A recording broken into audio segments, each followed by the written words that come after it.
자, LS전선 아시아 보도록 하겠습니다. 일단 오늘 12% 정도 상승을 해준 모습인데 상승 사유라고 볼 수 있을 만한 건 기존에 이 한전에서 독점해오던 이 송전망 건설을 이제 민간에다가 연다라는 소식에 좀 부각을 받은 걸로 보여요. 원래 민영화 소식이 재료로서 작용을 할 때 꽤나 강하게 일정 기간 주가를 올려주는 그러한 재료이기 때문에 다음 주에도 추가 상승을 해줄 만한 여력이 있을 걸로 보입니다. 기존에 일단 이 14,000원 부근까지 돌파를 해줬으면은 참 좋았을. 현 주가 흐름도 정말 나쁘지는 않습니다. 일단 윗꼬리가 별로 안 달렸다는 거는 재료가 확실히 강하다라는 거거든요. 재료의 지속성이 강하다라는 겁니다. 오늘 장중 계속 상승해줬고 2시 기점으로 차익 실현이 나오긴 했지만 이 상승폭의 중간 지점에서 마무리가 그리고 여기서 일정 부분 매물 소화를 거친 뒤에 다시 재상승. 차트상으로만 봐도 이게 재료의 지속성이 있다라는 걸 따라서 특히 이제 송전망 관련주인, 전선 관련주인 이 LS전선 아시아가 특히나 강한 모습을 보여주었습니다. 정말 제가 간단하게 생각을 해가지고 이 전선 사업을 하고 있는 기업들 중에서 시가총액이 상대적으로 적당하고 차트의 추세가 좀 괜찮은 종목을 보는 게 괜찮거든요. 근데 이 LS전선 아시아의 경우에는 시총이 조금 커지긴 했어요, 이번에. 그래가지고 올라가는 속도가 아마 좀 더뎌질 텐데, 그럼에도 불구하고 아무래도 지지가 생각보다 잘 나오는 그런 종목이기 때문에요. 기존의 이슈들을 계속해서 많이 만들어냈었기도 했어. 그래서 다른 종목들은 아마 빠질 때 무섭게 빠지겠지만 LS전선 아시아는 추세를 좀 더 튼튼하게 만들어 줄 만한 그런 종목이다. 그래서 좀 더 메리트가 있다라고 보시면 됩니다. 일단 한전에서 송전망 민영화도 그렇고 확실히 기존 적자를 얼마 전에 극복해냈었잖아요. 그래서 이거 이후로 확실히 다시 예전으로 돌아가려고 하지 않는 그런 모습을 보이는 걸로 보고 있습니다. 좀 이슈몰이가 좀 될 것 같아요. 지금 시장 특성상 신규 상장주들 위주로만 좀 관심이 많이 쏠리고 있는데 이런 것들은 은은하게 시장에 계속 남아있다가 재부각 받고 그럴 만한 이슈거든요. 그리고 제가 아까 말씀드린 이 민영화는 보통 차트 힘이 굉장히 강하다. 부각을 물론 이제 다른 종목들, 이 전선 송전망 관련주들 중에서 시총이 좀 더 작은 종목들이 더 강하게 상승을 해줄 수는 있어요. 근데 말씀드렸다시피 친구는 지지가 좀 더 잘 나온다 라는 거 기억하시길.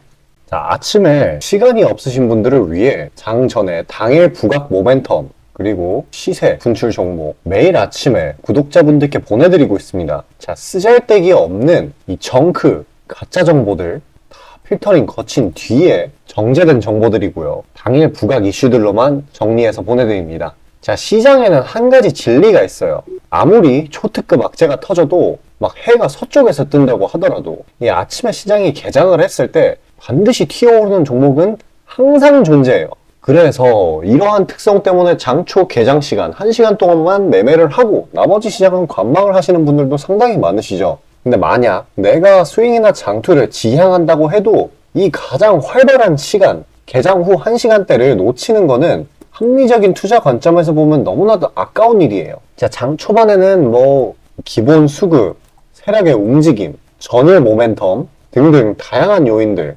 그중 단일 요인만 가지고도 이 수익 구간을 충분히 내주는 일이 허다하죠. 나중에 빠지는 건 둘째 치고요. 그런데 이 개개인이 수많은 종목, 이 시장에 상장된 종목이 얼마나 많이 있습니까? 그 많은 종목에서 이러한 요소들을 다 파악하려고 분석을 해서 수익을 잡아내기는 상당히 난이도가 있어요. 이 단적인 예로 이 시장의 정보 재료라고 할 만한 것들이 날마다 아침에 보면 수도 없이 많이 쏟아져 있어요. 그래서 그 개별 재료들의 높고 낮음, 중요도, 이게 앞으로 주가에 어떻게 적용될 건지 개인이 파악하는 거 사실 불가능에 가깝다라는 거. 물론 경력이 쌓이신 분들은 가능하겠죠. 하지만 모두 다 그런 건 아니지 않습니까? 혼자 분석을 하려 한다면 본업이 있어가지고 시간이 부족할 수 있고, 앞서 말씀드린 것처럼 이 시장 경험 분석이 부족해서 그로 인해 재료 해석에 대한 미숙도 있을 수 있고, 아무튼 이 황금 같은 시간에 안 그래도 변수를 줄여야 될 시간에 자잘한 변수가 오히려 추가가 된다는 거. 자, 제가 왜 이런 말을 이렇게 장황하게 하느냐? 제가 다 제공하겠다는 거예요. 저랑 제 팀이 날마다 추린 당일 모멘텀 그리고 당일에 부각될 만한 알짜 정보들을요 당연히 가짜 찌라시 같은 건 알아서 걸러드리겠죠. 요즘 같은 정보 과잉 시대인 만큼 제대로 걸러야 하잖아요.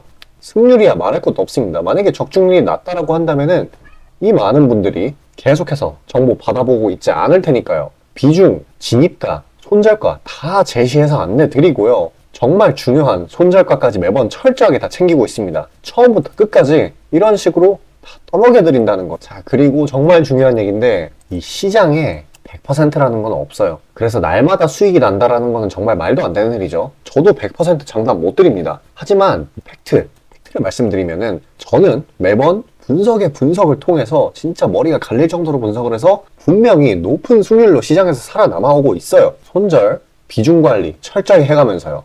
포트폴리오 전체 수익률을 우상향시키고 있단 말입니다.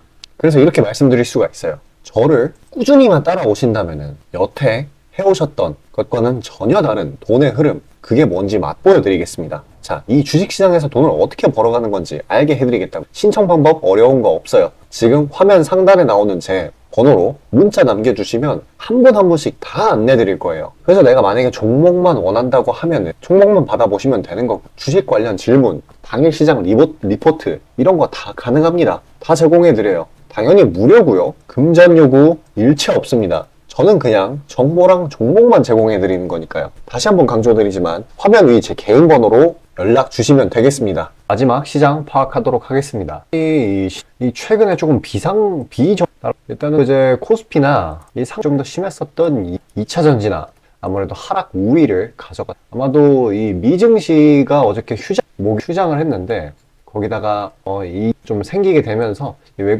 외국인이나 기관이나 미국장에 네. 한 가지 볼만한 게 블랙 프라이데이 소비 회복이라고 하면은 증시 12월 달에 이 연준에 대한 실망이겠죠. 이제 금리 인하까지 걸리는 시간에 대한 그런 게 오랜 그런 인식이 심어지게 된다라고 하면은 시장의 하방 압력이 일단은 대거 종가 매집 물량이 들어오는 게 일단은 아까 말씀드렸던 것처럼 신규 상승 종목으로의 비정상적이 쏠리고 있어요. 약한 상황이고 그렇기 때문에 이런 상황이면은 어떤 식으로 주식시장이 바뀌냐면 굉장히 간단합니다. 자금.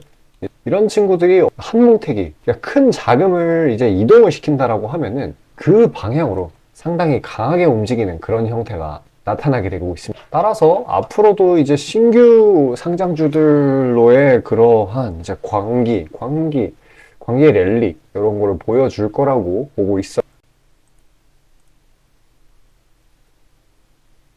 자, 그런 식으로 돌아가게 되는 이유는 지금 금융 환경이 고금리인 탓도 있고 특히 이 M7 쪽으로 대부분의 자금이라든지 그런 게 쏠리는 그런 상황이 나타나고 있기 때문이에요.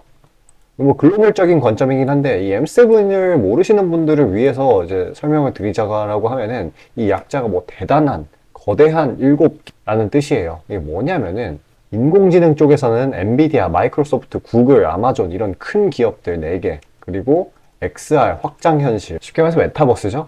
여기는 그리고 이런 친구들이 있습니다. 그리고 마지막으로 AI 자율주행 테슬라죠. 그러니까 이 친구들만 잘 간다는 거예요. 우리 국내 증시도 지금 아까 말씀드렸다시피 신규주들 쪽으로만 강한 힘을 보이고 최근에 이 테마 자체가 강한 힘을 보이는 건 잘 보이지 않고 있어요. 종목으로만 힘이 쏠리는 그런 상황입니다. 그런데 그러한 이유는 이렇게 M7이 워낙에 강한 탓도 있고 고금리가 기업의 투자 이거를 좀 부담스럽게 만들고 있고 따라서 뭐 고용도 못 늘리고 자사주의 매입 소각이라든지 그런 부분도 못 해주고 있고 따라서 이렇게 된다라고 하면은 자금 유입의 매력이 떨어지게 됩니다. 근데 가뜩이나 지금은 자금 유입, 이게 일반적인 투자자들이 자금을 뭐 개인이든 기업이든 외국인 투자자든 이런 자금을 이제 크게 운용할 만한 그런 여유는 딱히 많지 않은 상황이에요. 고금리 때문에. 왜냐면 지금 레버리지를 쓰기가 부담스러운 상황이거든요.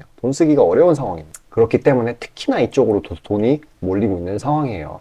뭐 엔비디아, 마이크로소프트, 구글, 아마존, 애플, 메타, 테슬라 이런 쪽으로요. 결과적으로 이 M7이라는 친구들은 다 내놓으라 하는 빅테크 기업, 큰 기업, 최근에 올해 굉장한 상승세를 맛본 그런 종목들이죠. 근데 이 친구들은 다른 기업들이 못한 투자라든지 고용이라든지 자사주 매입 소각이라든지 배당이라든지 이런 걸 꾸준히 하고 있습니다. 그래서 앞으로도 계속 자금이 이쪽으로 유입이 돼가지고 상승이 될 거다. 엔비디아 같은 경우에는 지금 AI 쪽 장난이 아니죠. 계속해서 이슈가 생겨나고 있는 그런 상황이기 때문에 앞으로도 계속 갈 거라는 거. 그러면은 우리가 지금 국내 시장에서 해야 될 만한 우리 뭐가 있을까요? 테마 잘 나오는 거 그때그때 잡아가지고 그걸로 좀 차익 실현을 봐야 되나? 아니면은 신규주들 상장하는 거 따라가야 되나? 이거 따라가는 거 좀 부담이 있어요. 내가 저가에 들어간 게 아니라고 하면은. 왜냐하면 그냥 마치 공식처럼 올라가요. 이 신규주들이 올라가는 그런 흐름이. 그리고 이 테마라든지 기존에 있던 친구들은 어떤 식이냐면은 횡보 아니면은 찔끔 올랐다가 그대로 주주룩 빠지고 이게 무한 반복되고 있는 그런 상황이에요. 그러니까 뭔가 새로운 돈이 들어와서 지지가 유지가 돼야 되는데 아니면은 세력들이라든지 외국인이라든지 기관이라든지 그런 애들도 안 팔아야 되는데 걔네들도 팔아버립니다. 그러면은 우리는 뭐 특히나 개인 투자자들의 경우에는 이렇게 던져버리는 매물 아니면은 이런 추격 매수에 따라 들어가서 손해를 봐버리는 그런 경우의 수가 굉장히 커지죠. 그러면은 곰곰이 생각을 해가지고 최대한 신규주 탑승은 자제를 하고 여러한 이 M7 관련주들, 이 친구들의 밸류 사이클의 하위 단계에 있는 그런 밸류가 굉장히 튼튼한 종목들 어쩔 수가 없어요. 지금 시장 상황은 이거는 24년도까지도 이렇게 흘러갈 거예요. 아마도 24년도까지도. 그래서 이 친구들의 밸류 사이클의 하위 단계에 있는 종목들을 상대적으로 저가 부근에 있다라면 그거를 매입을 해주는 게 가장 좋은 방법일 겁니다. 어차피 이 시장이라는 거는 차트를 보세요. 이런 원래 올랐다 내려갔다 이렇게 반복을 하는 거예요. 그래서 이런 구간에 괜히 할 필요가 없다. 지금은 오히려 올라가는 구간이기 때문에 난이도가 더 어렵죠. 언제 이게 또 꺾일지 모르니까요. 그래서 지금은 좀 밸류 부담이 있더라도 아까 제가 말씀드렸던 세븐 관련주들 얘들이 저가에 눌려있을 매수를 하는 게 현명하다라고.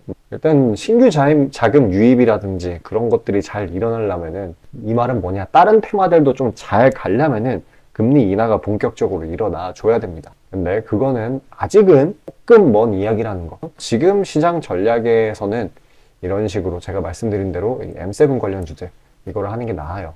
그거를 저가에 매집해서 당장 수익을 보려고 하기보다는, 당장 수익을 보려면 모멘텀이 굉장히 괜찮은 종목들 아주 빠르게 스캘핑으로 빠르게 치고 나와야 되는데 그게 안 되시는 분들도 좀 그 종목을 따로 출연하기는 굉장히 어려우니까요. 물론 제가 출연한 거 따로 보내드리고 있기는 합니다. 모멘텀들 받아보시는 방법은 화면 상단 위에 보이시는 저 번호로, 개인 번호로 숫자 5 보내주시면 돼요. 근데 만약에 그게 아니라고 한다라고 하면은 이렇게 M7 관련주들을 주시는 게 굉장히 현명할 겁니다.